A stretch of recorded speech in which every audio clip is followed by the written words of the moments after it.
রাজীবের দিনগুলো কাটছে যন্ত্রের মতো। সকালে উঠে অফিসে যাওয়া, কাজের চাপ সামলে ক্লান্ত শরীরে বাড়ি ফেরা। নিউ ইয়র্কের ঝলমলে শহরটা তার কাছে এখন শুধুই ইট কাঠের এক বিশাল খাঁচা। তবে এই খাঁচার মধ্যে তার একমাত্র জানালা হল তার ৮ বছরের মেয়ে রিয়া। প্রতিদিন রাতে ভিডিও কলে রিয়ার হাসি মুখটা না দেখলে তার দম বন্ধ হয়ে আসে। আজও অনেক কাজের পর বাড়ি ফিরেছে রাজীব। সোফায় গা এলিয়ে ফোনটা হাতে নিল। স্ক্রিনে মেয়ের হাসি মুখের ছবি, যেন তাকে বলছে, বাবা আমি তোমার অপেক্ষায়। এমন সময় ফোনটা বেজে উঠল।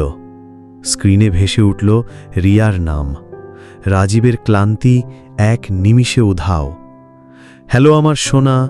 রাজীবের গলায় আনন্দের সুর। বাবা আমি তোমার জন্য একটা ছবি এঁকেছি। ফোনের ওপাশ থেকে রিয়ার উচ্ছল কণ্ঠস্বর ভেসে এলো।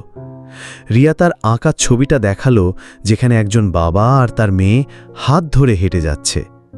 রাজীবের চোখ ভিজে এলো। খুব সুন্দর হয়েছে মা, একেবারে সত্যিকারের মতো। কবে আসবে বাবা? আমাদের ছবিটা কি সত্যি হবে?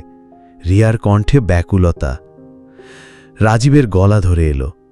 খুব শিগগিরই আসবো মা, কথা দিলাম।